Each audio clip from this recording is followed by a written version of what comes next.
now from Ozarks First. You're watching Color 10 News at 6.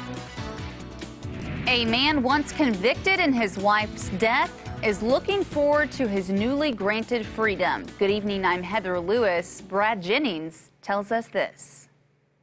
Yeah, I guess everything's back to normal. I kind of forgot what normal was, but we'll figure it out. Jennings was just told yesterday the Missouri Attorney General won't retry him in his wife's murder case. This is a story Color 10 has been covering for more than a year now. And as Color 10's Colin Lingo explains, this may be one of the final chapters. Colin.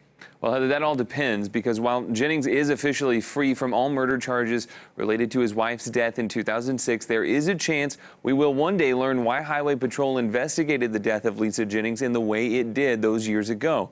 Brad Jennings is hopeful that day is coming soon. So is that bird on your lot? Yeah, that's mine. The last time I spoke with Brad Jennings, It's just an old car that needs redone, but it's in good shape. he was walking out of a prison. How hard was it to not give up hope? It was hard. You wonder sometimes if anything will ever happen. After having been convicted of killing his wife roughly 10 years prior, a judge dropped that conviction thanks to recently discovered evidence that somehow never made it into his first trial back in 2006. Back then, his release came with stipulations. He couldn't have access to a firearm, he couldn't leave the state, and he couldn't contact the remaining family members of his late wife. It's been intense at times. Jennings attorney Bob Ramsey says Jennings' release also meant Missouri's Attorney General Josh Hawley had just a few months left to file for retrial against Jennings. Now that Hawley has stated that won't happen, Jennings is in every way a free man for the first time in more than a decade. There are no charges against him now. The case is gone. It's as though it never happened. I'm doing pretty good. We met back up with Jennings this time at a used car lot he now owns.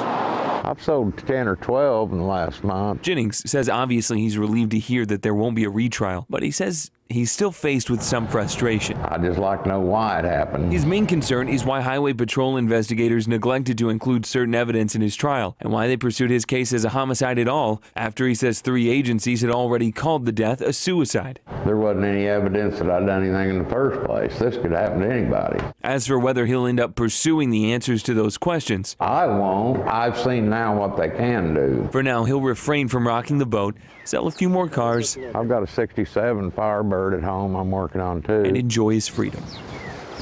Now, Colin, this is actually a story that many people in the Ozarks have an opinion on. Yeah, and it's specifically in Buffalo. It's a smaller area, so people know who Brad Jennings is at this point. He says people recognize him a lot more frequently than they ever used to. Lots of people, though, all of the people that go up and talk to him say that they think he's innocent. He hasn't had anyone say otherwise to his face.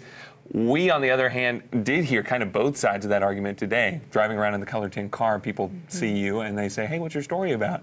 And when we told some people today at a gas station, they told us that they agreed. They said, oh, good, he's innocent. And then from the other side of the gas station, we heard, no, he's not. And it's sort of like you can see the divisiveness just sort of in that small community. Yeah.